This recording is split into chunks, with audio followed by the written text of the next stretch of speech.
ஒரு சில ஆண்டுகளுக்கு முன்னாடி தமிழ் சினிமாவுல தொடர்ச்சியாக நெறைய பேய் படங்களாக வெளியாகிக் கொண்டிருந்தது.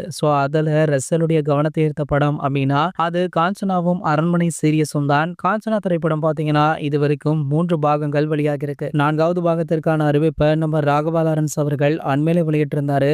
அது மட்டும் இல்லாம அடுத்தடுத்த அப்டேட்டுகள நான் வெளியிடுவேன் அப்டின்ற மாரி அந்த போஸ்டர்ல குறிப்பிட்டிருந்தாரு. அதேபோல அந்த பக்கம் பார்த்தீங்கன்னா, அரண்மனை படத்துடைய 4ஆம் பாகம் அண்மையில வெளியாகி சூப்பர் டூப்பர் ஹிட் அடிச்சது. இந்த படம் வெளியான ஒரு வாரங்களிலேயே 100 கோடிகளுக்கு மேல வசூலித்து ஒரு மிகப்பெரிய சாதனை படைச்சது.